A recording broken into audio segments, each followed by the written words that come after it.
They ignored her warning about the freeze. She had built a house inside a barn. Torsten Halverson, who had survived 15 Dakota winters, told her plainly, "That barn will collapse. You'll bury yourself, and that boy alive." She had $47, a grandson, and needed a barn she could not build. On January 12th, 1888, the temperature dropped 40 degrees in 20 minutes. But 5 months earlier, Ingrid Thorvaldsen had never built anything larger than a hen house. She had arrived in Pembina County, Dakota Territory, in August of 1887 with a wagon, 2 horses, and a grandson who had no one else in the world. Ingrid Thorvaldsen was 53 years old. Her husband Eric had died of consumption the previous winter in Minnesota. Her daughter and son-in-law had burned to death in a Saint, the Paul House fire 18 months before that. The boy, Anders, age 7, was the only family she had left. The claim was 160 acres of treeless prairie, 11 miles from the nearest town. She had paid the $14 filing fee in June, sight unseen. The land office clerk in St. Paul had described it as promising grassland with established improvements. What Ingrid found when she arrived was something else entirely. The improvements consisted of a single structure, a claim shanty abandoned by a previous settler who had lasted one winter and fled. She stood before it on her first morning, Anders holding her hand, and understood immediately why the man had run. The shanty measured 12 feet by 14 feet. The walls were green cottonwood planks nailed over a crumbling sod foundation. Deep tar paper covered the exterior, but the paper had torn in places and hung in strips like dead skin. The lumber had shrunk as it dried, leaving gaps along every seam, gaps wide enough to slide her fingers through. Someone had stuffed newspaper and rags into the cracks, but the paper had yellowed and the rags had rotted. Inside, the floor was packed dirt. A rusted cast iron stove squatted too close to the east wall, its firebox cracked, a fist-sized hole patched with river clay that had begun to crumble. The single window faced south, 12 inches square, the glass clouded with grime. 2 wooden bunks lined the west wall, their rope supports frayed and sagging. The smell hit her first: mildew, mouse droppings, and the sour rot of wet wood that had never properly dried. Anders covered his nose with his sleeve. "Is this our house?" he asked. Ingrid did not answer.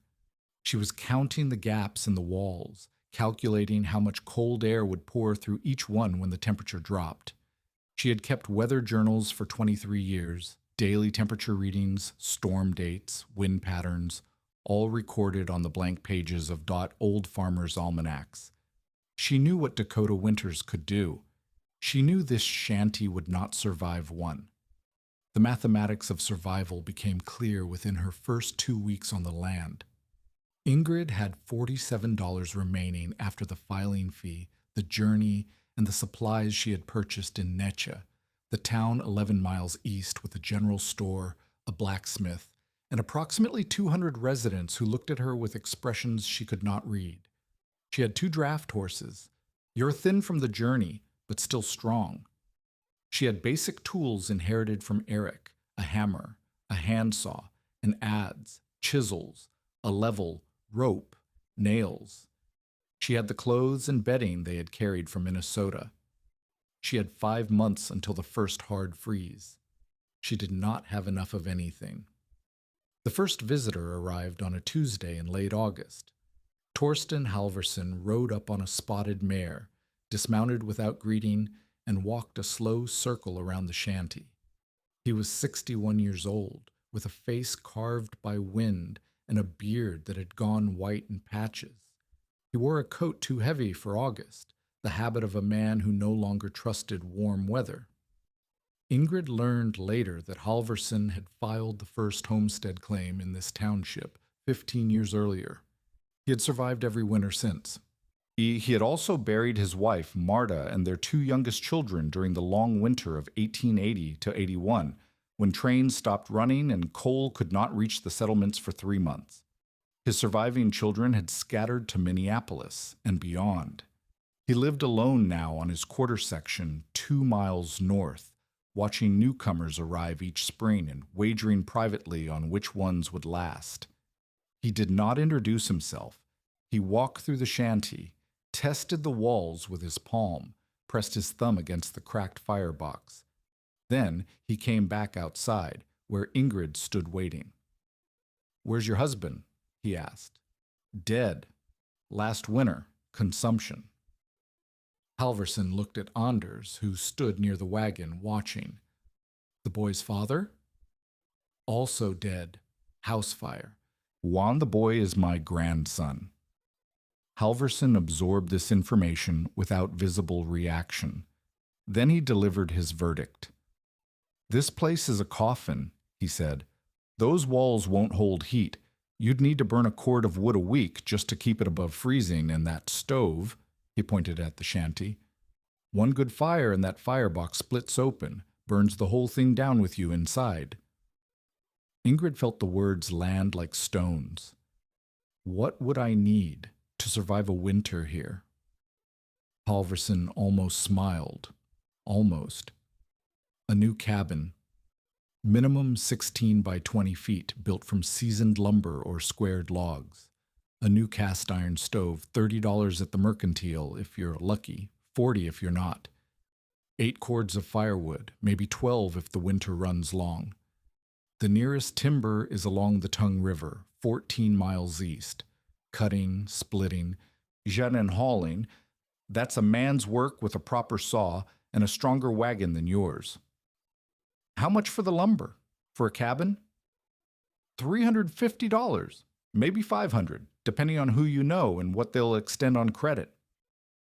The number hung in the air. Ingrid had $47. A proper cabin would cost 7 times her total resources. Halverson watched her face as she calculated. "You understand the position you're in." "I understand." "Then you understand what I'm about to say." He stepped closer, lowering his voice as if the boy might hear. "Sell the horses. They're worth $60, $70 if you find the right buyer. Take what you can carry. Get that boy on a train to Minneapolis before October. There's nothing for you here."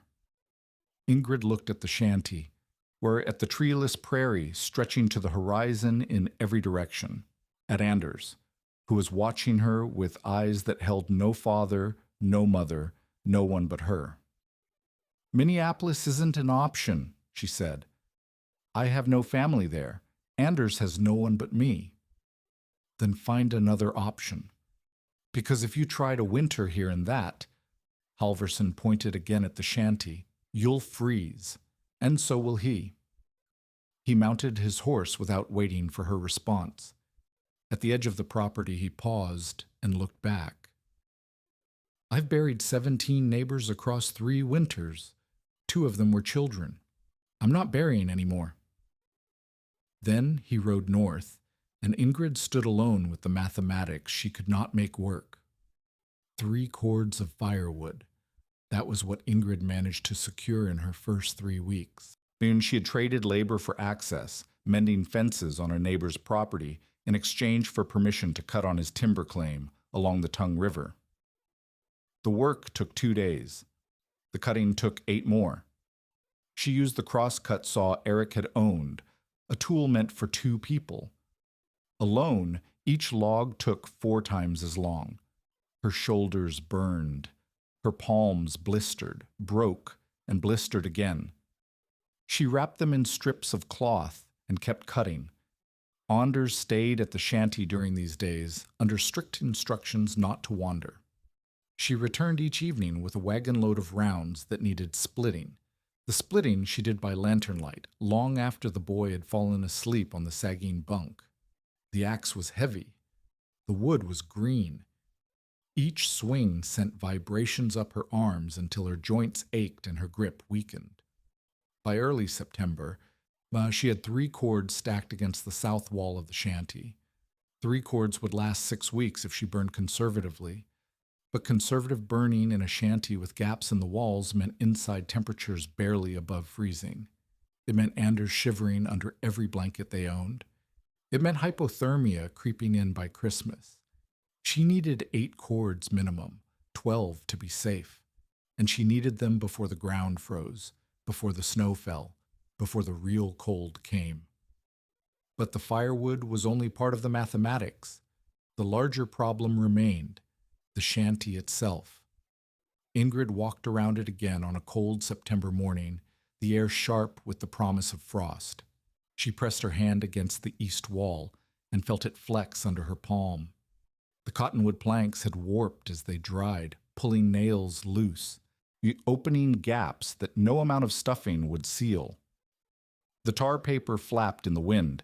The sod foundation had crumbled in 3 places, leaving spaces where a dog could have crawled through. This was not a structure. It was a skeleton pretending to be shelter. And yet she had no money to replace it, no skills to rebuild it, no time to start over. Eric had been the builder. She had assisted, handed tools, held boards steady while he worked, but she had never laid a foundation, never raised a wall, never built anything larger than a henhouse in her life. She stood there, hand against the failing wall, and let the despair wash over her. It lasted 30 seconds. Then she pushed it down and started thinking. The insight came in late September. See, during a night when the temperature dropped to 28 degrees and the shanty walls seemed to breathe cold. Ingrid lay awake on her bunk, listening to Anders's breathing across the room, listening to the wind finding every gap and crack and pouring through like water. The stove was burning. The heat reached perhaps 4 feet from the firebox, then dissipated into nothing. She could see her breath in the moonlight coming through the clouded window. She had been here before, not in Dakota, but somewhere. The memory surfaced slowly, like something rising from deep water. Her grandfather Paavo, his homestead in Ostrobothnia in the old country. She had been 8 years old visiting in winter, and she remembered being confused by the buildings. The main house was not a single structure. It was a tupa, living quarters, built inside a larger rekenus, a shed structure. An outer shell surrounded the inner dwelling, with a gap between them filled with straw and hay. She remembered asking her grandfather why he had built it that way. "The wind is the enemy," Paavo had said. "Not the cold itself. The cold you can fight with fire, but the wind steals heat faster than any fire can make it. So you put a wall between your house and the wind. The wall doesn't need to be warm. It only needs to stop the wind. Then your fire can win." Ingrid sat up in the dark. The shanty walls groaned around her. She did not need to replace this structure. She did not need to build a proper cabin with seasoned lumber and tight joints and a new foundation. She needed to protect this structure, wrap it in another layer, block the wind, untrap a pocket of still air around the failing walls. The shanty's small size was not a weakness. It was an advantage. A small interior required less heat. If she could stop the wind from reaching the walls, the little stove might be enough. She got out of bed, lit the lantern, and found the stub of a pencil and the back of an envelope.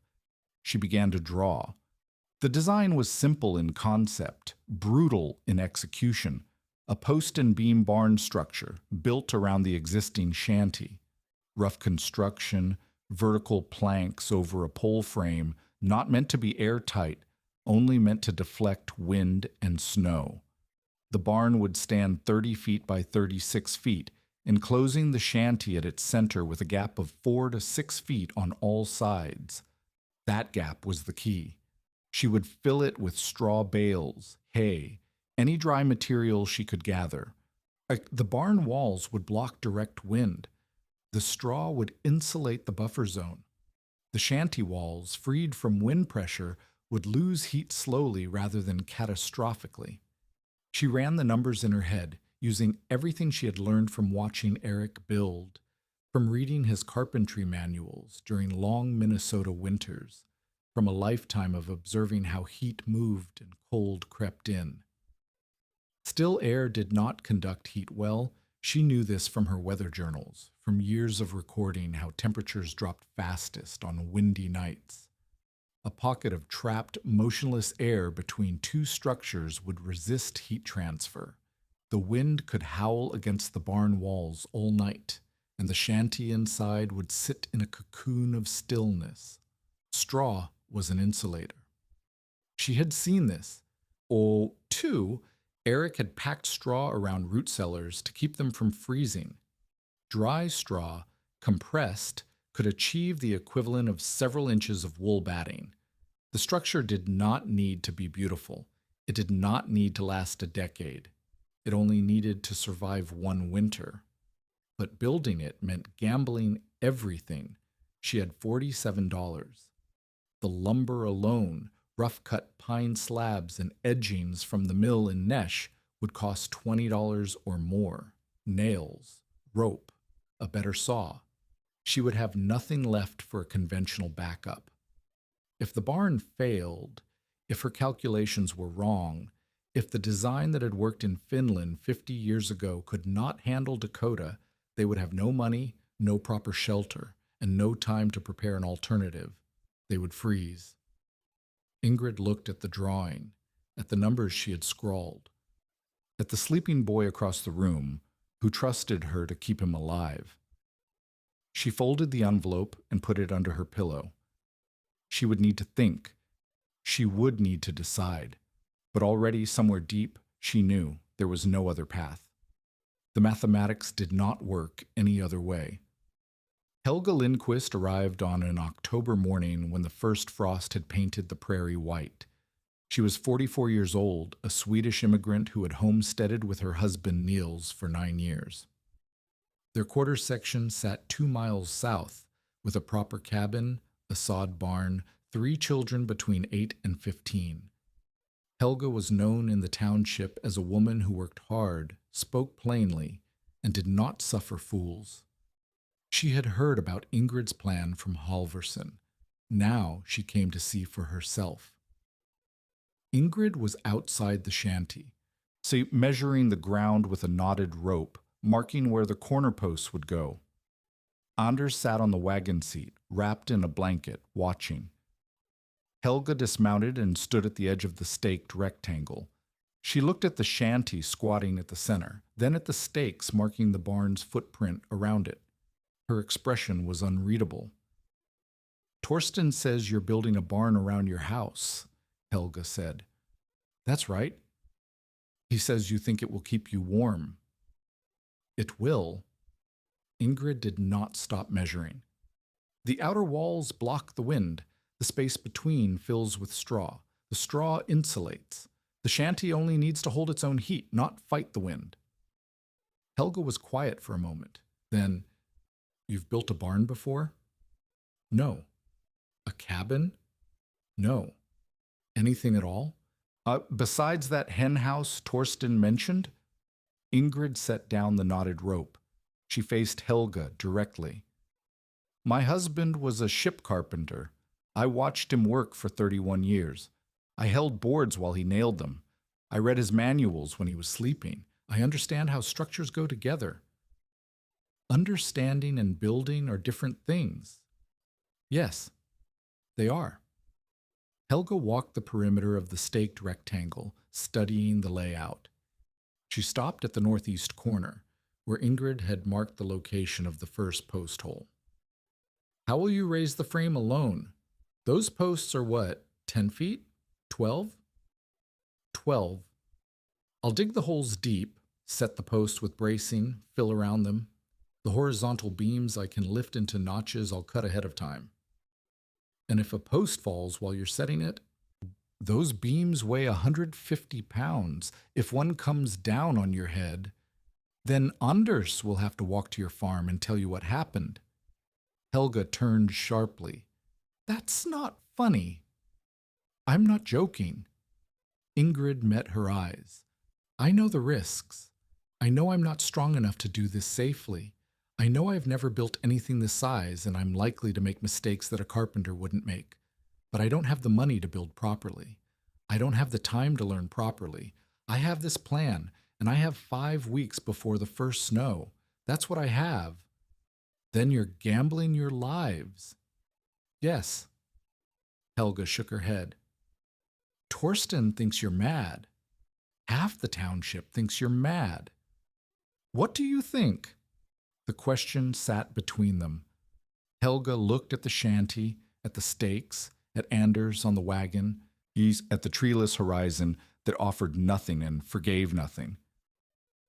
I think, she said slowly, that you're doing something I don't understand, and I've learned not to trust what I don't understand. She mounted her horse. At the edge of the property, she paused. If the barn collapses in a storm and pole barns collapse, it takes your shanty with it. You'll have less than you started with. You understand that? I understand. Then I hope you're right, for the boy's sake. She rode south without looking back. Ingrid traveled to Nesh the following morning. The general store was a single-room building on the town's main street, stocked with everything a homesteader might need and nothing a homesteader could easily afford. The proprietor, a man named Carlson, watched her examine the lumber stacked along the back wall. Pine slabs, the edgings, rough-cut planks still fragrant with sap. The widow from Halverson's township, Carlson said. It was not a question. Yes. He says you're building something unusual. Word traveled fast. Ingrid ignored the comment and counted the lumber. 800 board feet would give her the walls and roof. At $26 per 1,000 feet, that was roughly $21. She had $47 left after 3 weeks of expenses. $21 for lumber, $1.50 for nails, $2 for rope, $3 for a second-hand crosscut saw, better balance than Eric's old one. $27.50. She would have less than $20 remaining. $20 for 5 months of winter. $20 for food, for emergencies, for anything she had not anticipated. She made the purchase. Mr. Carlson loaded the wagon. As she climbed to the seat, he spoke again. Halverson's lost 2 children and a wife. He's seen more death than any man in this county. When he says something won't work, he's usually right. Ingrid gathered the reins. When he says that, he's speaking from experience, but his experience is with the methods he's seen, not with this one. And you've seen this one work. My grandfather built this way in Finland. His family survived winters that killed his neighbors. Carlson smiled without warmth. Finland isn't Dakota. The wind here, it doesn't blow. It hunts. You'll find that out. Ingrid drove the wagon out of Nietzsche with 800 board feet of pine rattling behind her and $19.50 to her name. The first clouds of autumn were gathering on the horizon. She had 5 weeks. No, maybe less. The frame went up in stages, each stage harder than the last. Day 1. Ingrid dug the first post hole. The ground was dry clay, packed hard from summer heat. She used a spade and an iron bar, alternating between them, and managed 3 feet of depth in 4 hours. Her shoulders screamed. Her lower back seized twice, forcing her to lie flat on the ground until the spasms passed. By sunset, she had 1 hole. She needed 12. Anders brought her water. He watched her climb out of the hole, dirt-streaked and trembling. Grandmother, are you hurt? No. She took the water and drank. I'm just old, and the ground is hard. Can I help dig? She looked at him, 42 pounds, 7 years old, still believing that wanting to help was the same as being able to. You can fill the water bucket. That helps. Day 2. 2 more holes. The second one struck a rock at 2.5 feet. She spent an hour prying it loose, her hands bleeding through the cloth wrappings. The rock came out the size of a man's skull. Day 3. 2 more holes. Rain began at noon, light at first, then steady. The clay walls of the holes softened and began to slump. She kept digging. By evening, she was covered in mud, shivering, and the holes she had dug were filling with gray water. Day 4. She waited for the holes to drain. They did not drain. She bailed them with a bucket, one painful scoop at a time. The sky stayed gray. The temperature hovered at 40 degrees. Anders developed a cough that sounded wet and deep. Just a cold, Ingrid told herself. Children get colds. But the mathematics pounded in her skull. If Anders got sick, truly sick, she would have to stop working. If she stopped working, the frame would not be finished. If the frame was not finished before the ground froze, she could not set posts. If she could not set posts, there would be no barn. If there was no barn, they would freeze. The entire plan balanced on everything going right, and already things were going wrong. Day 7. The first post stood upright. Ingrid had braced it with rope and stakes, filled the hole with damp dirt and rocks, checked the level 6 times. The post was a 12-foot pine pole stripped of bark, the bottom charred with fire to resist rot. It leaned slightly to the north. She could not tell if this mattered. She stood back and looked at it, one post, standing alone on the prairie, marking the northeast corner of a structure that existed only in her head. 11 more posts to go. Then the horizontal beams, then the rafters, then the walls, then the roof, then the straw. First snow typically fell in late October. She had 3 weeks, maybe 4 if the weather held. The mathematics still did not work. But she had stopped calculating. Calculating led to despair. Instead, she dug the next hole. Gunnar Eriksson arrived on day 9, when 4 posts stood, and Ingrid was setting the 5th. He rode up from the south, his horse a tall chestnut, his posture rigid. She knew him by reputation before he introduced himself. The township's informal leader, a Norwegian immigrant who had filed the area's first homestead claim in 1878. He served on the county land board that verified homestead proofs.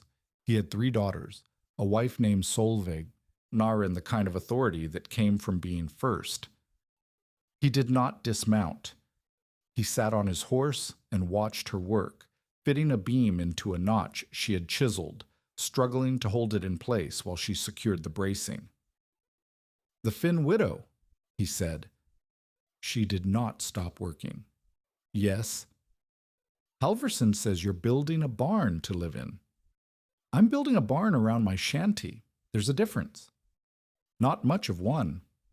Eriksson walked his horse around the construction, examining the posts, the half-raised frame. His expression was contempt barely masked. "I've seen better barn frames built by boys of 14. Ingrid's hands were bleeding through their wrappings. Her shoulders had not stopped aching in days. She was 20 pounds lighter than she had been in Minnesota and growing lighter by the week. Or she did not have the energy for contempt. "Then I'd be grateful if you sent one of those boys to help." Eriksson's jaw tightened. "Help isn't what I came to discuss." He stopped his horse near the shanty, looking at it. "The land board meets in November. We review improvements. We decide whether claims should be approved or reviewed further." The threat was clear enough. Ingrid set down the beam and faced him. "Are you telling me my improvements won't be approved?" "I'm telling you that an unfit structure is grounds for denial. If you try to prove on a claim with nothing but a rotting shanty and a half-built barn, the board might find that insufficient." "The barn will be complete before November." "Complete for what? Storing hay?" Eriksson's voice sharpened. That shanty isn't fit for cattle. You're putting a roof over a coffin, just like Halverson said. The barn isn't for storing hay, it's for stopping wind. The space between, I don't care about the space between. Erickson cut her off. I care about whether settlers on claims are building something real or playing at homesteading until they die and cause problems for the rest of us. The words landed like a slap. Ingrid stood very still. I filed my claim legally, she said, her voice flat. I've paid my fees. I'm building improvements. When November comes, you can inspect what I've built and make whatever recommendation you choose. But I will not abandon my land because you think I should. Erickson stared at her for a long moment. Something flickered in his expression, surprise, perhaps, or reassessment. Then it was gone. November, he said. So, we'll see what's standing. He turned his horse and rode east without another word. That night, Ingrid lay awake and counted the things that could destroy her. The land board could deny her claim. Erickson had the power to make that happen, a word to the right official, a judgment that her improvements were inadequate, and she would lose everything. She would have nothing to show for the work, the money, the risk. The barn could collapse. Helga was right about that. Pole barns failed. Wind could twist them, snow could crush them. A single weak joint could bring the whole structure down.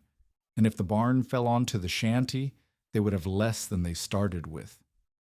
Anders could get sick. The cough had not worsened, but it had not disappeared either.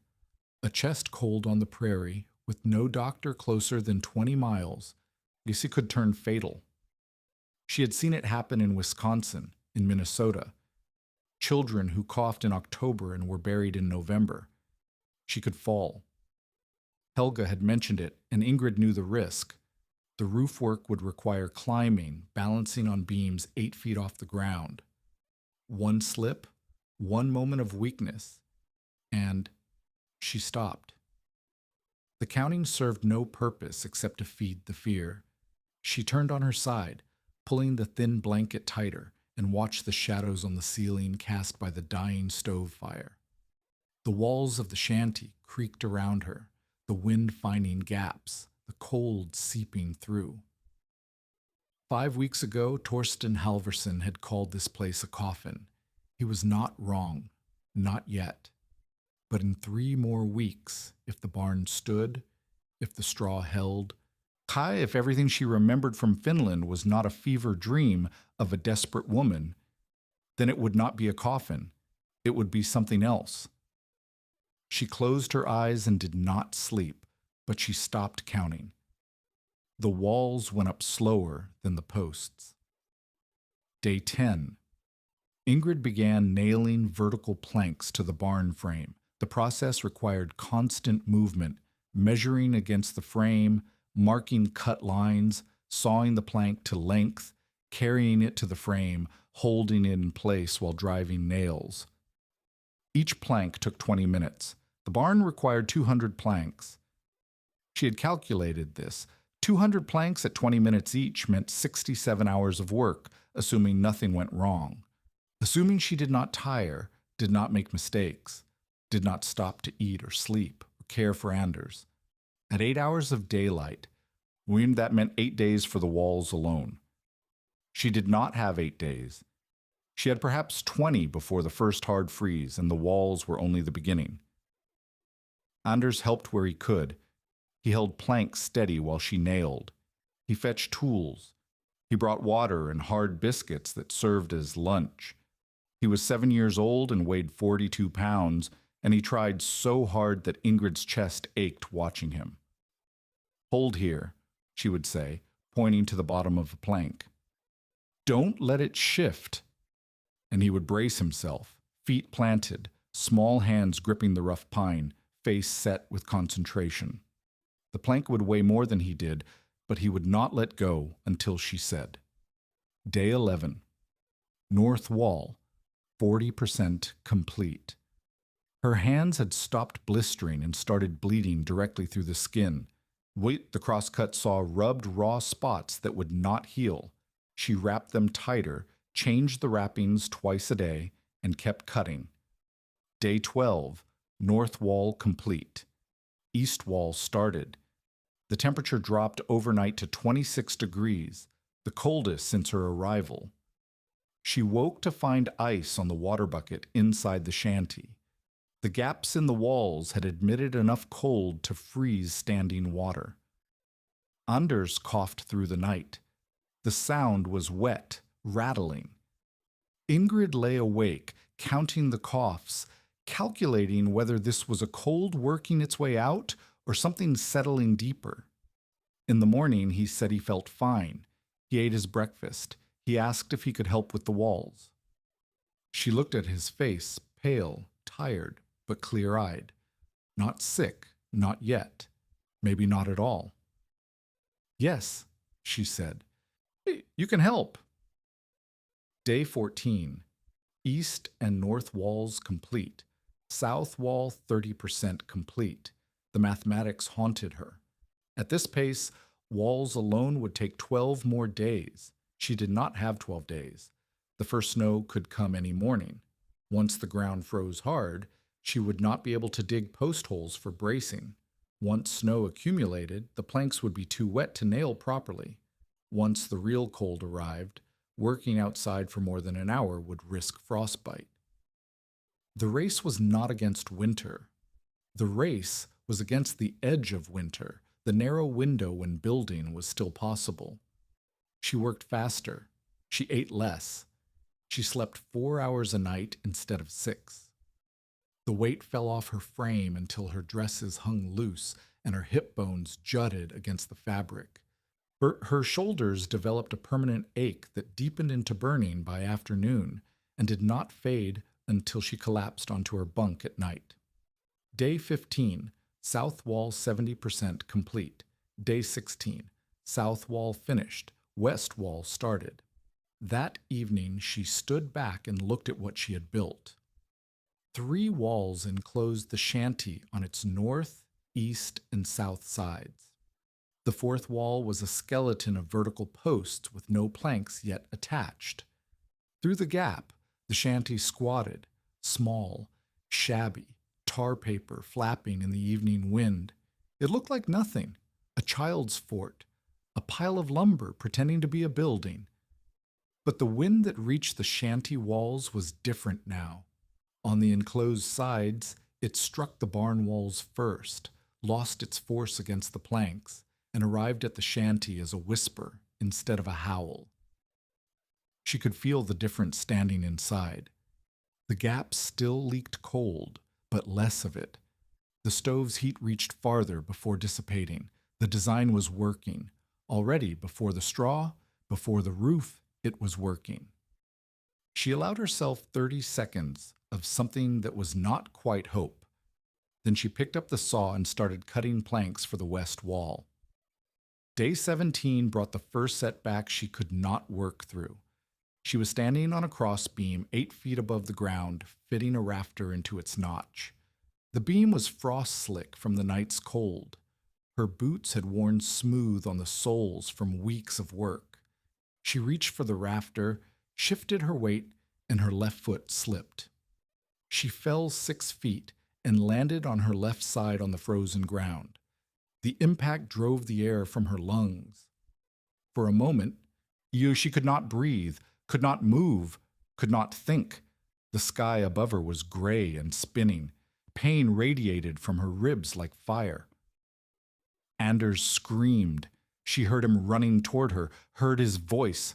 "Grandmother! Grandmother!" High and terrified. She forced herself to breathe. The air came back in a gasp that sent fresh pain shooting through her side. Nothing broken. She knew broken. This was not broken, but her ribs were bruised, maybe cracked, and when she tried to lift her left arm, the pain stopped her cold. Anders reached her, crying, his small hands grabbing at her shoulders. "Don't die. Please don't die. Please." She put her good arm around him and held him while he sobbed. Her vision was still gray at the edges. Her ribs screamed with every breath. "I'm not dying," she said when she could speak. "I fell. That's all." People fall. But you're hurt." "Yes, I'm hurt." She tried to sit up. The pain made her gasp. She tried again, slower, and managed it. But hurt is not dying. Hurt is just hurt. Anders pulled back, wiping his face. His eyes were red and wild. "I don't want to stay here. I want to go back to Minneapolis. I don't care about the house. I don't want you to die." Ingrid looked at him, 7 years old, no parents, no family but her, watching his grandmother lying on frozen ground after a fall that could have killed her. She understood his terror. She shared it. "Minneapolis isn't home," she said. "We have no one there. This land, this is what we have. If we leave, we have nothing." "I don't care." "I know." She touched his face with her good hand. "But I care. And I need you to trust me. Can you do that? Can you trust me a little longer?" He did not answer. He just looked at her with eyes that held too much fear for a child to carry. She got to her feet. It took 3 tries. Her left side felt like broken glass shifting under the skin. Lifting her arm above her shoulder was impossible. She looked at the unfinished roof, at the rafters waiting to be set, at the work that required 2 arms and strength she no longer had. Then she picked up a plank with her right hand and started working on the west wall instead. The roof could wait. The walls could not. Day 18. West wall complete. All 4 walls enclosed the shanty. Ingrid worked with one arm doing most of the labor. She braced planks against her body, held nails between her teeth, swung the hammer with her right hand while her left hung useless at her side. But every motion took twice as long. Every nail driven sent vibrations through her injured ribs. She did not stop. Day 19. She attempted the roof. The first rafter nearly killed her. It weighed 100 pounds, and she could not lift it to the notch with one functional arm. She tried propping it on a ladder, climbing while pushing the rafter upward. But the angle was wrong and the weight shifted, and she barely jumped clear before it crashed to the ground. She sat in the dirt next to the fallen rafter and let herself cry. Not for long, 30 seconds, maybe a minute. Then she wiped her face and started thinking. She could not lift the rafters alone. She could not hire help. She had $19.50, and that money had to last until spring. She could not ask the neighbors who thought she was mad and wanted her to fail. Note the roof was impossible, and without a roof, the barn was useless. Snow would fill the buffer zone. The straw would rot. The entire structure would become a trap instead of shelter. She had come so far, and she was going to fail anyway. The wagon appeared on day 20, approaching from the northeast along the track that led to Halverson's property.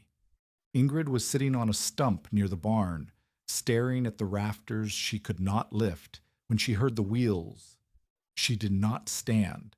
Standing required energy, and she had none to spare for visitors who would only deliver more predictions of her death. The wagon stopped. A young man climbed down, 19, maybe 20, tall and broad-shouldered, with the kind of frame that came from years of farm labor. She recognized him vaguely. Halverson's farmhand. "I came to help," he said. His name was Lars Torgrimsen.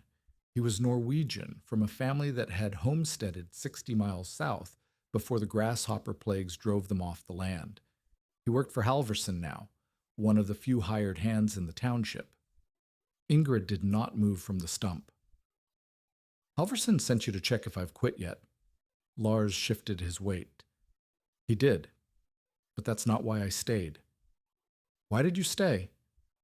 "I watched you fall." He nodded toward the crossbeam. 3 days ago, from Halverson's north field. I saw you go down, and then I saw you get up and keep working. Ingrid said nothing. My mother worked like that, Lars said. After my father died, she worked until her body broke, and then she kept working. She didn't make it. But I remember watching her, and I remember thinking, he stopped, started again. I remember thinking someone should have helped her. The silence stretched. Ingrid looked at the stranger, this farmhand sent by a man who had predicted her death. She looked at his hands, calloused, strong, capable. I can't pay you. I know. I have nothing to trade. I'll take dinner. 2 nights. That's the trade. It was charity disguised as transaction.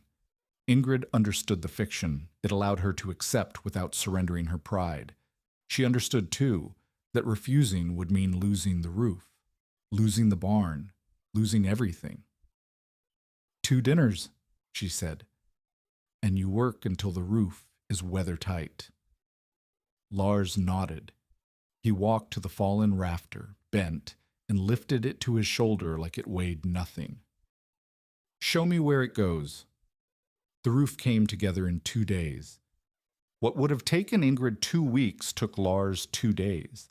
He could lift rafters that she could not budge. He could drive nails with 4 swings that took her 10. He climbed the frame without fear, balanced on beams without hesitation, moved with the easy confidence of a body that had not been starving itself for weeks. Ingrid worked alongside him, doing what she could, cutting planks, passing tools, holding boards steady. Anders watched from the wagon, wrapped in blankets, no longer crying but still watchful, still afraid. By sunset on day 21, all the rafters were set. The skeleton of the roof arced over the barn, over the shanty nested inside, creating a shape that looked almost real. Day 22. Roof sheathing. Lars nailed pine planks across the rafters while Ingrid cut them to length below. The work was relentless: lift, position, nail, repeat, but it moved fast. By noon, the sheathing was half complete. By evening, it was done. Day 23. Tar paper. They unrolled it across the sheathing, overlapping the seams, nailing the edges. The paper was cheap and would not last more than a few years, but it would keep snow out of the buffer zone long enough to matter. At dusk, Lars nailed the final strip of tar paper to the north edge of the roof. He climbed down, stood beside Ingrid, and looked at what they had built. The barn was ugly: rough planks, uneven joints, tar paper flapping at the corners. But it was complete. 4 walls and a roof, enclosing the shanty, creating the buffer zone she had designed. It's not pretty, Lars said. It doesn't need to be pretty. It needs to stop wind. Lars nodded slowly.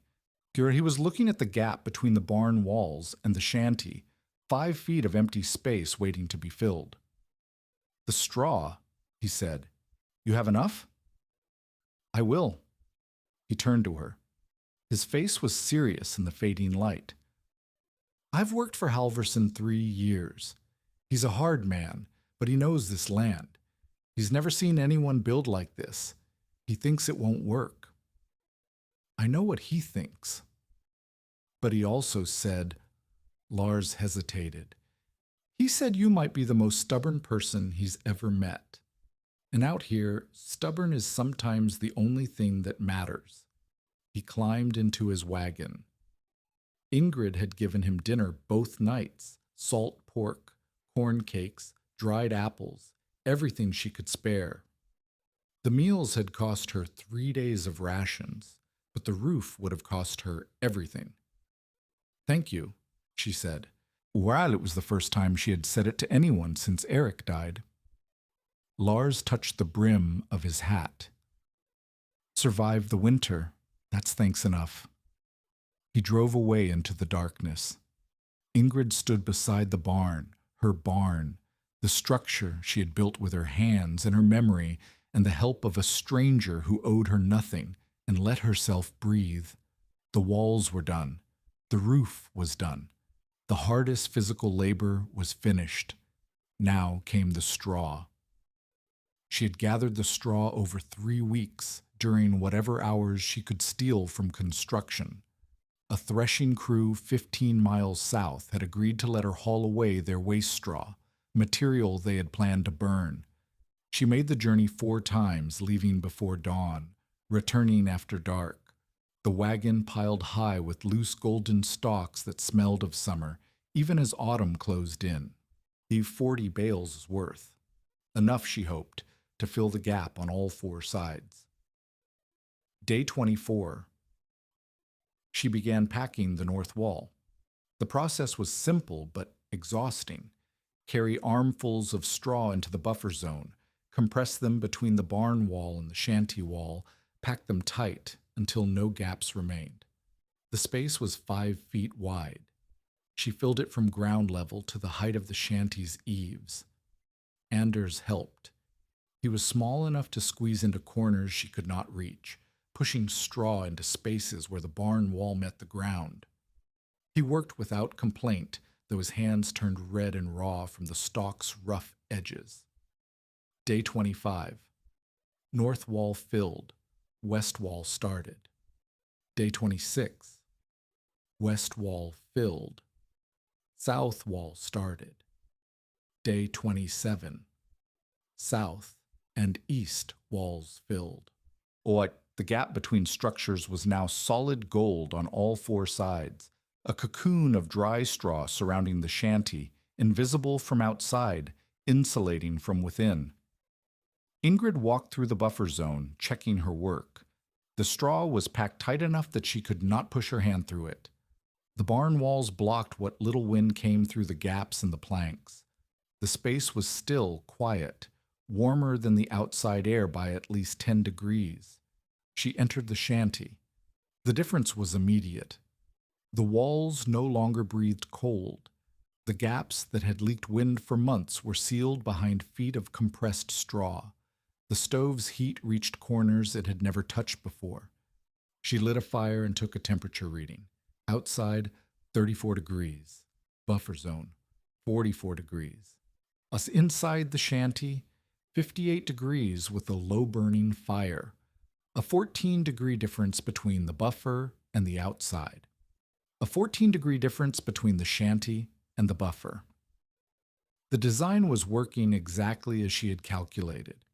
She wrote the numbers in her weather journal and allowed herself something that felt almost like hope. November arrived cold and quiet. The ground froze. The grass turned brown and flattened under frost. The sky took on the flat gray color that preceded snow, holding it for days without release. Ingrid spent the first week of November completing her preparations. She stacked the remaining firewood in the buffer zone, 6 cords total, less than the 8 she had wanted, but more than the 3 she had started with. She checked every seam in the barn walls, stuffing loose straw into gaps, was reinforcing weak joints with rope and wire. She weatherproofed the doors, the barn's outer door on the south side, the inner door leading from the buffer zone to the shanty. The land board met on November 15th. Ingrid was not invited to attend. She waited at her claim, working on small repairs, listening for hoof beats that might bring news. Gunnar Eriksson arrived 2 days later. He dismounted outside the barn and stood staring at the structure with an expression she could not read. His hands were in his pockets. His breath steamed in the cold. "The board reviewed your improvements," he said. Ingrid waited. "The structure is unconventional."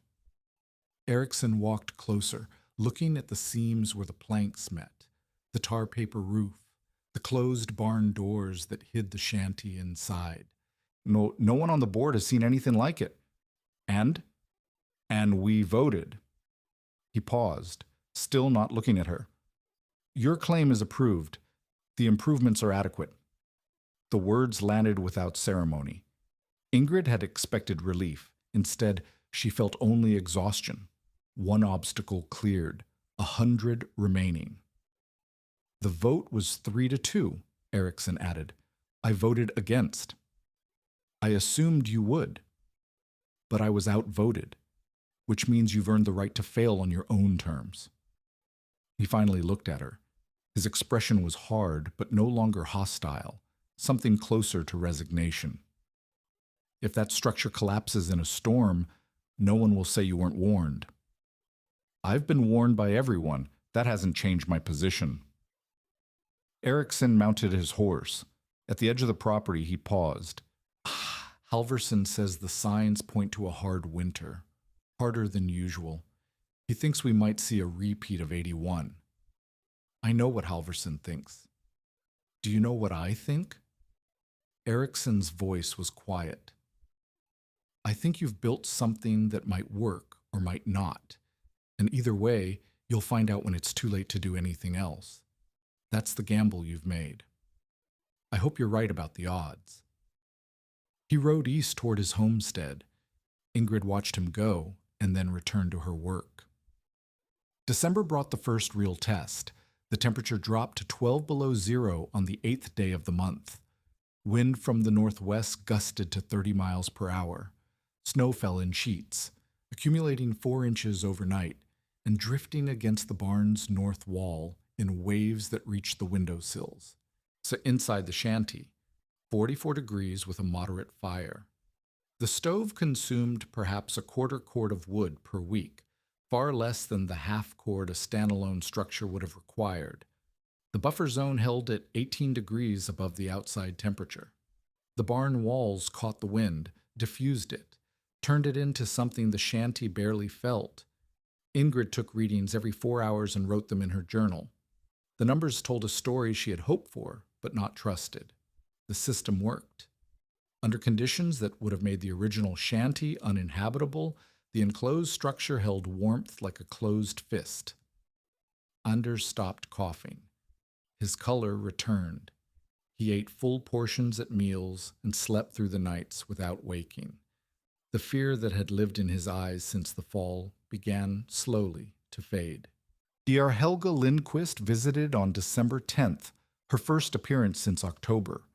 She came to check on the widow everyone had written off, and she came, Ingrid suspected, hoping to find evidence that the skeptics had been right. What she found instead was warmth. It's comfortable, Helga said, standing inside the shanty, looking around as if searching for the trick. How is it this warm? Ingrid explained the system again, the wind blocking, the air gap, the straw insulation. Helga listened differently this time. Not with skepticism, but with something closer to calculation. The stove, Helga said. How much wood are you burning? A quarter cord per week, sometimes less. Helga's eyes widened. We burn more than half a cord, in a cabin 3 times this size. Your cabin is larger, but it's also fighting the wind directly. Every gap in your walls, the wind forces cold air through. My walls don't have that pressure. The barn takes the wind. The shanty only has to hold its own heat. Helga walked to the door, opened it, stepped into the buffer zone. She touched the straw packing, felt its density. She looked up at the barn roof overhead, at the structure that surrounded the shanty like armor. We haven't had a real storm yet, she said, but her voice had lost its certainty. Wait until January. I will. If this holds through January, Helga stopped. She did not finish the sentence. She did not need to. She left without offering her verdict, but Ingrid saw the way she looked at the barn as she rode away, not with mockery, but with something that might have been envy. Torsten Halverson returned on Thanksgiving Day. He appeared at the edge of the property while Ingrid was hauling water from the creek, Anders walking beside her with an empty bucket. The old man sat on his horse for a long time, staring at the completed structure, saying nothing. When Ingrid approached, he dismounted stiffly. His movements were slower than they had been in August, his face more lined. Winter was hardest on the old, and Halverson was 61 years old in a land that killed men half his age. Show me, he said. She walked him through the design. The barn walls, the buffer zone, the straw packing, the temperature differentials. He listened without interrupting. He touched the straw, tested its compression. He entered the shanty and stood by the stove, feeling the warmth that filled the small space. "It's clever," he said finally. The same word he had used to dismiss her plan months ago, but the tone was different now. "Clever doesn't keep you alive," Ingrid said. "That's what you told me." "I did. And I've buried 17 people who were clever in their own ways and still froze." He looked at her, his eyes roomy but sharp. "But you've built something I haven't seen before. And I've seen most things a person can build on this prairie." "You still think it will fail?" Halverson was quiet for a moment. "I think the wind in Dakota doesn't play fair. I think a storm will come. Not just cold, not just snow, but something that wants to kill, and when it does, we'll find out if this thing you've built can stand against it. And if it does, then I'll admit I was wrong." He said it without hesitation, without pride, just a fact. "I've been wrong before. I was wrong about the family in '79, said they'd make it, and they didn't. I was wrong about my own wife, thought she was strong enough." He stopped. The silence stretched. "If your structure holds," he said finally, "I'll be the first to tell people. But if it doesn't—" He looked at Anders, who stood near the door watching them. "There's no coming back from what happens next. You understand that?" "I understand." He mounted his horse. He looked older than he had in August, or perhaps she could simply see him more clearly now. A man who had survived by being careful and doubting everything, and who had still lost everyone he loved. "Happy Thanksgiving," he said without irony. Then he rode north into the gray afternoon, and Ingrid stood in the barn she had built, with the grandson she would not lose. Wesson waited for whatever was coming. The calm lasted through Christmas and into the new year. January 4th brought moderate cold, 22 below at night, single digits during the day. The shanty held steady at 40 degrees. The buffer zone performed exactly as designed.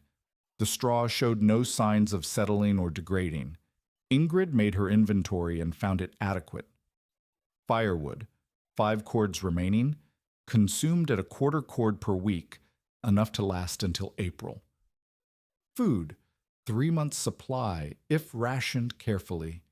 Anders, healthy, active, helping with daily chores without complaint. The horses, sheltered in a corner of the buffer zone, their body heat adding to the warmth. The structure had worked. For 8 weeks of winter, it had worked, but the real test had not come. Ingrid knew this because she watched the sky. She had watched the sky for 23 years, filling journals with observations, tracking patterns that repeated across decades. She knew what preceded the worst storms, the strange warmth that came before, the animals that went quiet, the pressure that built behind the eyes like a headache that would not break. She had felt that pressure building since late December. The geese that had fled south weeks early, the muskrat lodges built thicker than any she had seen in 2 decades, the horses growing restless, refusing to graze even on clear days. Something was coming. She could not say when, but she knew it was building somewhere beyond the horizon, gathering strength. On January 11th, she rode to the Lindquist farm. Helga was outside, hanging laundry in air that felt almost warm, 40 degrees at noon. No children were playing without coats. The sky was blue, the wind was still, and the entire prairie seemed to exhale after months of cold. "Something is coming," Ingrid said without dismounting. Helga looked up from her washing. "What do you mean?" "I don't know when. Tomorrow, the day after. But something bad is building. The signs are wrong." Helga frowned. "The signs? It's 40 degrees. The children haven't had a day this warm since October. That's what I mean. The warmth is wrong. It's too sudden, too complete. I've seen this before. In 74, in 81, the worst storms come after days like this. Ingrid. Helga's voice was patient, the tone she might use with a child who had seen shadows in the dark. You've been preparing for disaster since August. Maybe you're just expecting it now because you've built for it. I'm not imagining this. I'm not saying you are, but I'm not pulling my children from school because of a warm day. Neither will anyone else. Ingrid looked at the sky, blue, peaceful, lying. She looked at Helga's children playing in the yard, coatless, laughing. She looked at the laundry flapping in a breeze that felt like spring. She had no proof, only pattern recognition and a feeling in her bones. Tell your husband to keep the horses close, she said. Tell him to bring in extra wood tonight. I'll tell him. Ingrid turned her horse toward home. Behind her, Helga returned to her laundry, and the children kept playing, and the sky stayed blue for the rest of the afternoon. On the morning of January 12th, 1888, Ingrid woke to warmth. The thermometer outside the shanty read 32 degrees at dawn. By 9 o'clock, it had risen to 41. The sun shone through scattered clouds. The wind was still. Anders wanted to play outside. Ingrid let him, but she watched the northwest horizon. At 11 o'clock, she saw it. A wall of gray on the horizon. Not clouds, something denser, lower, moving faster than any storm front she had seen. It looked like smoke from a prairie fire, but it was too uniform, too vast. It stretched from north to south as far as she could see, and it was coming. She screamed for Anders. The boy was near the horses in the buffer zone. He heard her voice, heard the terror in it, and ran. She grabbed his arm and pulled him into the shanty, slamming the door behind them. "What is it?" he asked, his voice high with fear. Ingrid did not answer. She was checking the stove, feeding it wood, calculating how much heat she could build before the wall arrived. At 12:45, it hit. The temperature dropped 40 degrees in 20 minutes. The wind struck the barn like a battering ram. The walls shuddered. Ingrid heard planks groaning against their nails, heard the shriek of air forced through gaps she had not known existed. The roar was deafening, not wind, but something older, something that sounded like the world tearing itself apart. Visibility dropped to nothing. Through the shanty's single window, she could see only white snow so fine and so fast that it moved horizontally, a river of ice in the air. The stove roared. The temperature inside the shanty began to fall. This was it, the test she had built for, like the storm that would prove whether her grandfather's design could survive Dakota. She pulled Anders close and waited to find out if they would live. The first hour was survival by instinct. Ingrid fed the stove until the firebox glowed red. She checked every seam in the shanty walls, stuffing rags into gaps she had not noticed before. She pulled Anders onto the bunk farthest from the door and wrapped him in every blanket they owned. The temperature inside the shanty dropped from 52 degrees to 46 in the first 30 minutes. Then it stabilized. The stove was winning, barely, but winning. Outside, the world had ended. The roar of the wind was unlike anything Ingrid had heard in 53 years. It was not the howl of a storm, but a continuous scream. It was a pressure that pushed against the eardrums and made thought difficult. The barn walls shuddered with every gust. She could hear planks creaking, nails straining, the entire structure flexing against forces it had never been designed to face. But it held. The walls she had nailed with bleeding hands, the rafters Lars had lifted into place. The tar paper roof that looked so flimsy in autumn light, all of it held. The buffer zone did its work. She could feel it in the difference between what struck the barn and what reached the shanty. The wind hit the outer walls at 60 miles per hour. By the time it reached the inner structure, it was a whisper. The straw packing absorbed the cold, held it in the gap, kept it from bleeding through. At 1:15, someone pounded on the barn door. Ingrid heard it through the roar, a rhythmic thumping, desperate, human. She looked at Anders. He was white-faced, clutching the blankets. "Stay here," she said. "Do not move." She wrapped herself in every layer she owned, coat, shawl, a horse blanket over her shoulders. She pushed through the inner door into the buffer zone. The air hit her like a wall of ice, 20 degrees colder than the shanty, but still survivable, still breathable. She reached the outer barn door and cracked it open. The wind nearly ripped it from her hands. Snow blasted through the gap, stinging her face like thrown gravel. She could see nothing, only white, only motion, only cold that wanted to kill. Then a figure fell through the opening. Helga Lindquist collapsed onto the floor of the buffer zone, coated in ice, gasping for breath. Behind her, barely visible, two more shapes stumbled through. Her husband kneels, carrying something in his arms. Their youngest child, 4-year-old Eric, limp and still. Ingrid forced the door closed against the wind. It took all her strength. The latch caught, and the roar diminished to something survivable. Niels was on his knees, clutching his son. His face was gray. His beard was frozen solid, icicles hanging from the hair. His eyes held the blank terror of a man who had just walked through death. "The cabin," he said. His voice was a rasp. "The west wall, the wind came through. The stove couldn't." "Inside," Ingrid said. "Now." She helped them through the inner door, into the shanty. The warmth hit them like a physical force. Helga cried out, a sound of relief so raw it was almost pain. Niels laid Eric on the bunk near the stove. The boy was not moving. His skin was the color of candle wax. But his chest rose and fell, shallow, slow, but rising. "He's alive," Ingrid said. "Get his wet clothes off. Wrap him in blankets. Share your body heat." She did not ask how they had found her. She did not ask why they had come. The answers did not matter.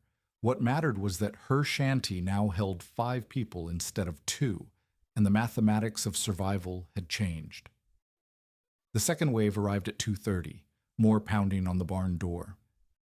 Ingrid repeated the process, the cold, the crack of the door, the shapes falling through. This time it was Torsten Halvorsen, ice in his beard, leading 2 horses that were half dead from exposure. Behind him came Lars Torgrimsen, supporting a woman Ingrid did not recognize at first, Solveig Eriksson, Gunnar's wife, her face white with frostbite. Behind Solveig came 2 girls, 8 and 11 years old, clinging to each other. Gunnar's daughters. And behind them, at the end of a rope tied to his wife's waist, Gunnar Eriksson himself, barely conscious, staggering, his hands wrapped in cloth that was already staining red. "Found them on the road," Halvorsen gasped as Ingrid forced the door shut. They were trying to reach the Lindquists. Didn't know the Lindquists had already fled. "Where's Gunnar's other children? The little ones?" "At the homestead, with the nanny." Halvorsen's face was grim. Eriksson tried to go back for them. "He made it half a mile. Lars and I found him crawling in the snow." Ingrid looked at Eriksson's hands, the cloth wrappings, the shape beneath them. Frostbite. Bad frostbite. He would lose fingers, maybe more, but he was alive. For now. She helped them into the shanty. But the small space was crowded now. 10 people where there had been 2. The stove roared. consuming wood faster than before, struggling to maintain temperature against so many cold bodies radiating their chill into the air. The temperature inside dropped to 40 degrees, then 38. The stove could not keep up. Ingrid did the calculations. At this rate of consumption, the woodpile in the buffer zone would last 2 days.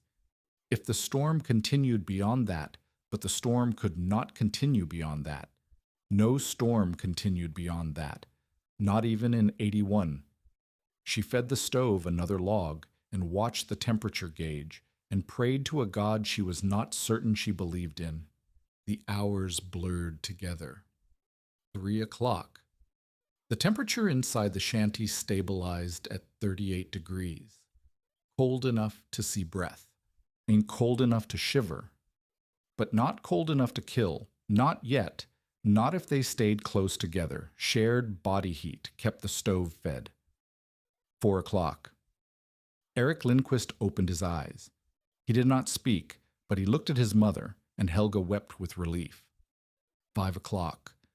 Full darkness outside. The roar of the wind had not diminished. Through the single window, Ingrid could see nothing but white, snow so thick the glass might as well have been painted. 6 o'clock. Gunnar Eriksson regained consciousness. His first words were about his daughters, not the two in the shanty, but the two at home, the 4-year-old, the 6-year-old, the ones he had tried to reach. Sigrid has them, Solveig said, holding his bandaged hands. Sigrid Haugen was the nanny, 16 years old, Norwegian, practical. She'll have taken them to the cellar. The cellar holds warmth. You don't know that, Eriksson said. His voice was cracked, barely audible. You don't know anything. No one argued, because he was right. They did not know. They could not know. There was no way to reach the Eriksson homestead, no way to check, no way to help.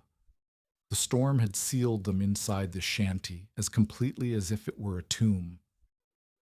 7 o'clock. Ingrid made her rounds. She checked the stove.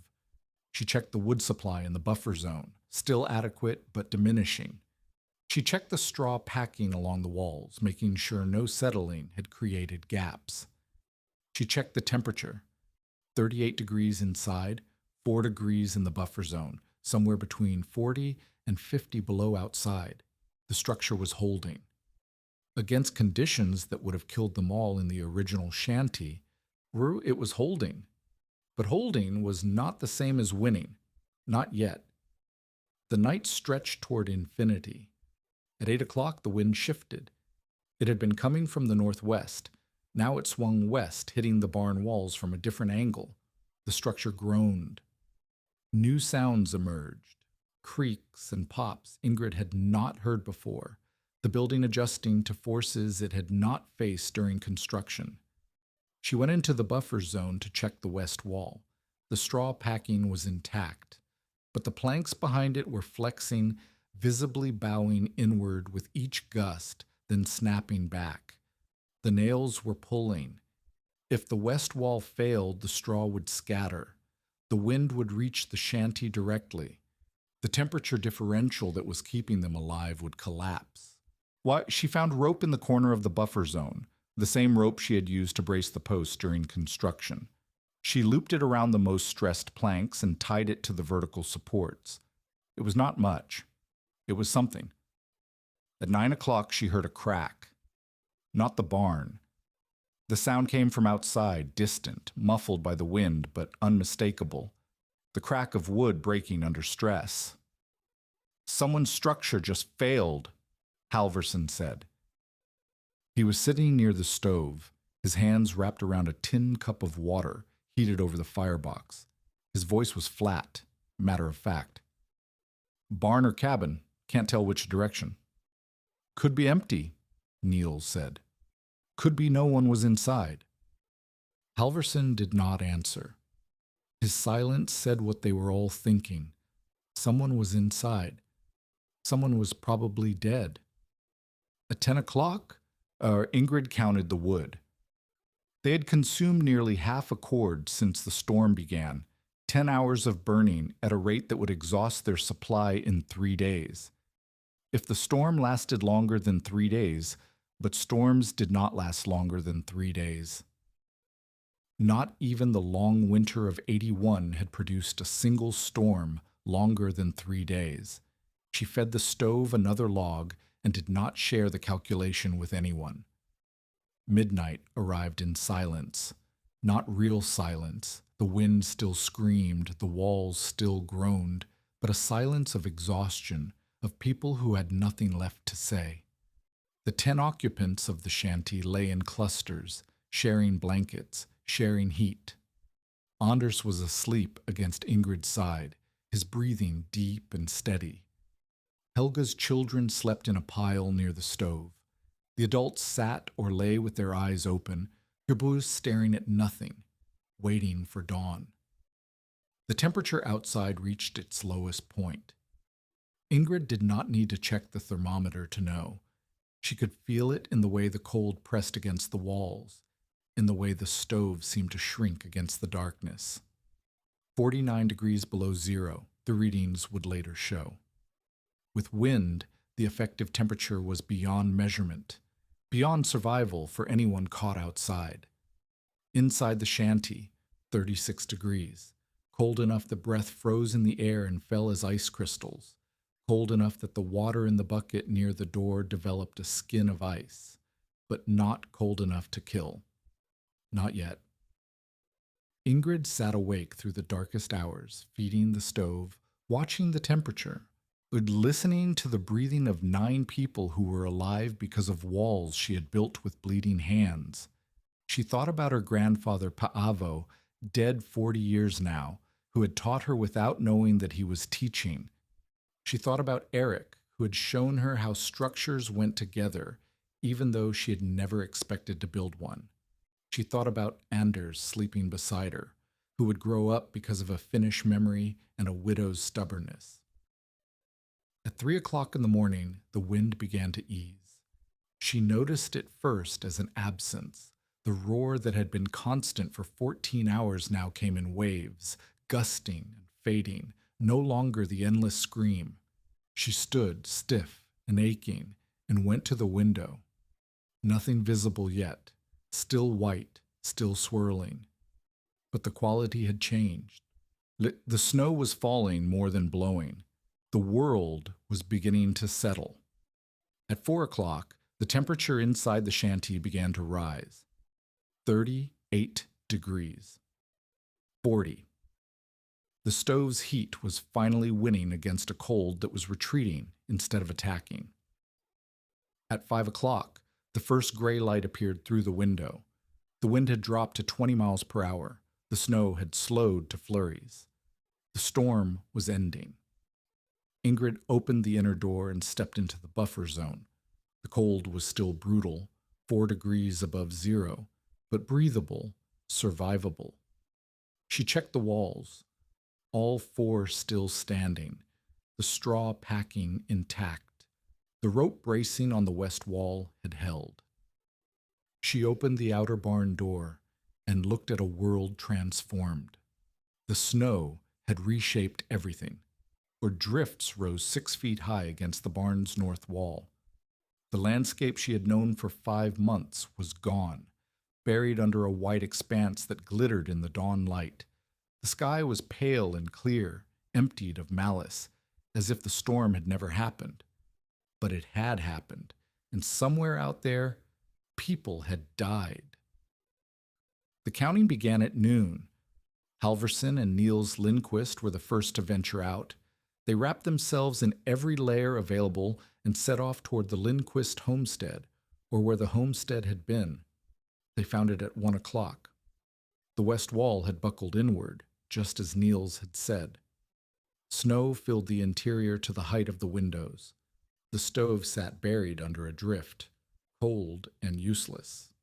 If anyone had been inside when the storm hit, they would have frozen in the first hour. "Oh, we left in time," Niels said, his voice hollow. "If we'd waited." He did not finish the sentence. At 2 o'clock, they reached the Erickson homestead. The main cabin was intact, The walls had held, the roof still in place, but the front door was drifted over, snow packed so tight against it that they had to dig for 20 minutes to clear a path. Inside, they found the root cellar open, and in the root cellar, they found 3 figures huddled together under every blanket in the house. Sigrid Haugen, the 16-year-old nanny, looked up at them with eyes that had not closed in 18 hours. Beside her, wrapped in her arms, were the 2 youngest Eriksson daughters, 4 years old and 6 years old.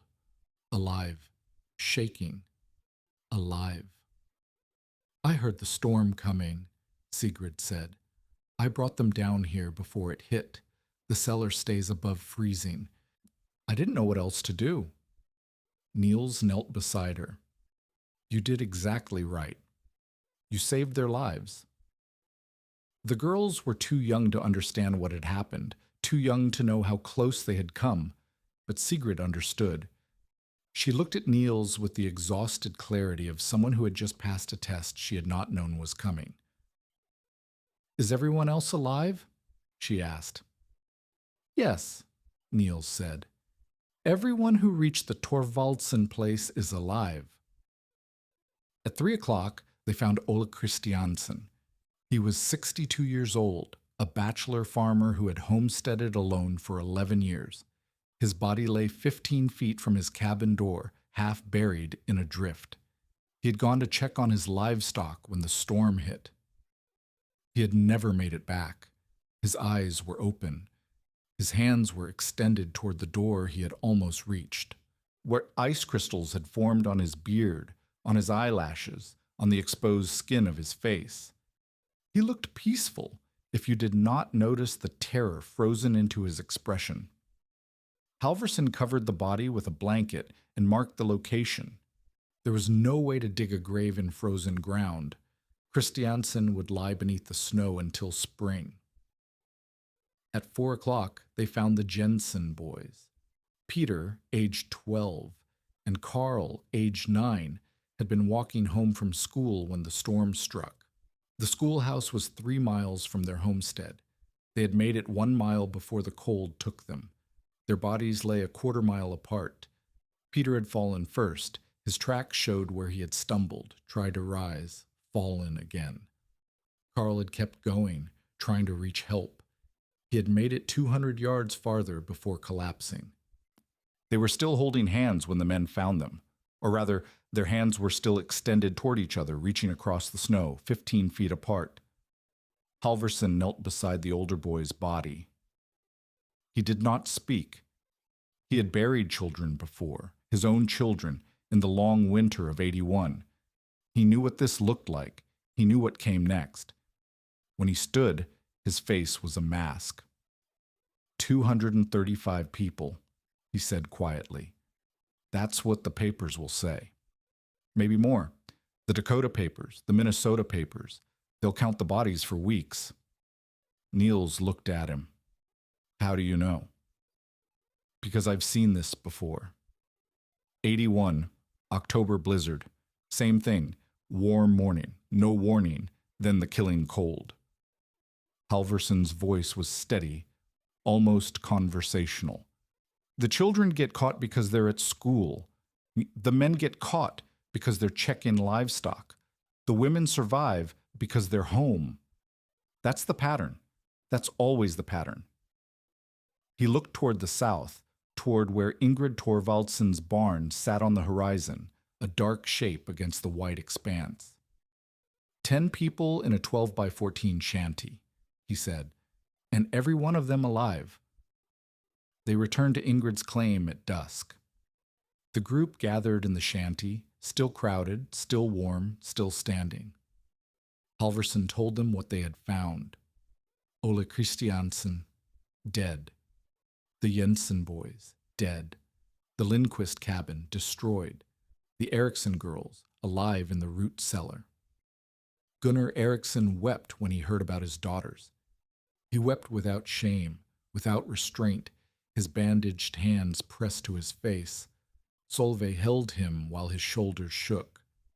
The 2 older daughters, the ones who had reached the shanty, watched their father cry with eyes that had seen too much in the past 24 hours. Ingrid did not speak. She sat in the corner, Anders against her side, watching the faces of the people who had come to her for shelter, the people who had doubted her, the people who had mocked her, the people who were alive because of walls she had built. When Eriksson's sobs had quieted, Halvorsen spoke. "I owe you an apology." The words fell into silence. Everyone looked at him, the old man who had survived 15 Dakota winters, who had buried 17 neighbors, who had told Ingrid on her first day that she would freeze. "I told you this place was a coffin," he said. "I told you that barn would collapse.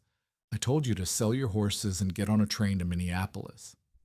He paused. "I was wrong about all of it." Ingrid met his eyes. "You spoke from experience. I spoke from fear." Halvorsen's voice was quiet. "I've seen so many people die that I stopped believing anyone could survive by doing something different. I thought the only way to live was to do what worked before, build bigger, burn more, follow the rules that kept some of us alive while others froze." He shook his head. "You didn't follow the rules. You built something I'd never seen, and it worked." "It worked because of physics," Ingrid said. "Wind is the enemy, not cold. Block the wind, trap the air, and the fire can win. My grandfather knew this. I remembered it." "Then your grandfather should have come to Dakota 40 years ago. He might have saved a lot of lives." Halvorsen stood, crossed to the door that led to the buffer zone, and pushed it open. The cold air spilled in, but not the killing cold, just winter cold, survivable cold. He looked at the straw packing, at the barn walls beyond it, at the structure that had sheltered 10 people through the worst storm in Dakota memory. "I'm going to tell everyone who will listen," he said. "I'm going to describe what you built and how you built it. If people want to call me a fool for admitting I was wrong, let them. I've been wrong before. I'd rather be wrong and alive than right and dead." He closed the door and sat down heavily on the bunk. "You saved my life tonight," he said. "I won't forget that." The conversions came one by one. Helga Lindquist was next. The morning after the storm, she walked through the buffer zone with Ingrid, examining every detail, the straw packing, the gap dimensions, and on the door placement, the way the barn walls had absorbed the wind while the shanty sat protected at the center. "Show me how to build this," she said. "This summer, Niels and I will rebuild, but we'll do it your way." Ingrid showed her.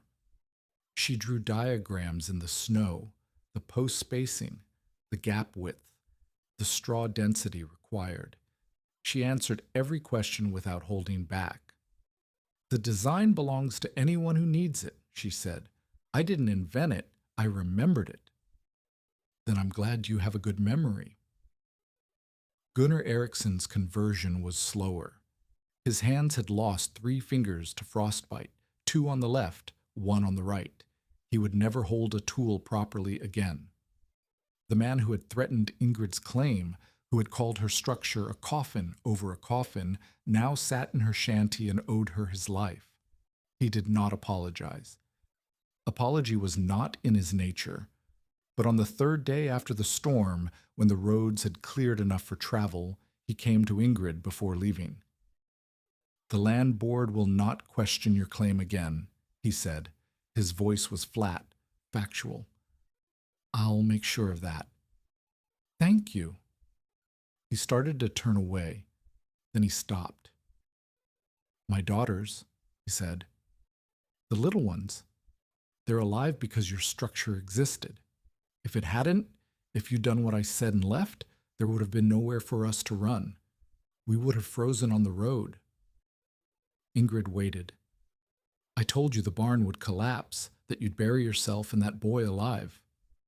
His jaw tightened. "I was wrong about the barn. about you. It was not an apology. It was not gratitude. But from Gunnar Eriksson, it was everything. He rode east toward his homestead. Ona and Ingrid watched him go, and she understood that some men could only admit error by stating facts. She would take what he could give. In the weeks that followed, visitors came from across Pembina County. 3 families from the Tongue River settlement arrived on January 20th seeking advice. They had lost neighbors in the storm, and they wanted to know how to build something that would survive the next one. Ingrid walked them through the design, the barn enclosure, the gap, the straw, the principles of wind blocking and air insulation. A correspondent from the Nesha Chronicle came on January 25th. He took notes while Ingrid explained, asked questions about measurements and materials, sketched the structure from multiple angles. The article he published called it the Thorvaldsen method and described the Finn widow's ingenuity in terms that made her uncomfortable. "I didn't invent anything," she told the correspondent. "My grandfather built this way 60 years ago. I just remembered." "Your grandfather isn't here," the correspondent said. "You are. And 10 people are alive because you remembered." 2 members of the territorial legislature visited in early February. They were investigating building methods that might reduce winter casualties across the northern plains. They examined the structure, asked technical questions, took measurements of their own. "This design could be standardized," one of them said, "adapted for different climates, published in agricultural bulletins." Ingrid did not know what agricultural bulletins were, but she nodded.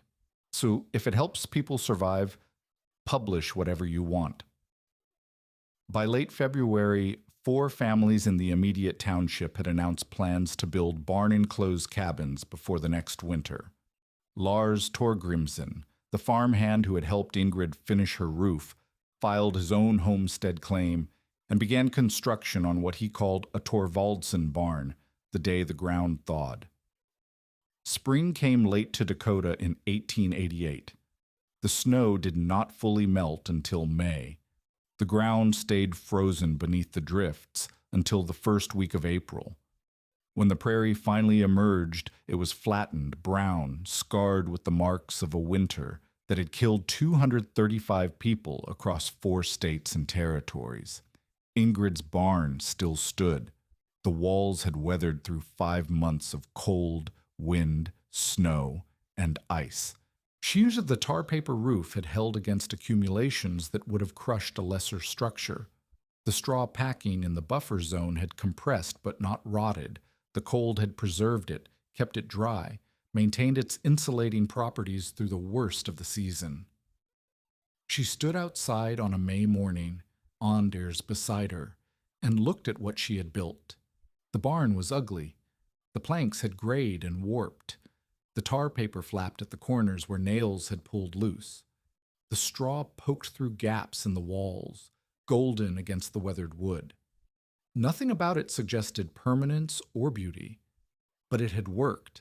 Against every prediction, against every warning, against mathematics that should have been impossible, it had worked. Anders looked up at her.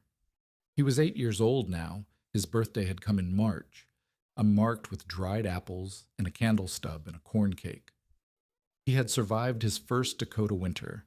He had survived the worst storm in a decade. "Grandmother," he said, "are we staying?"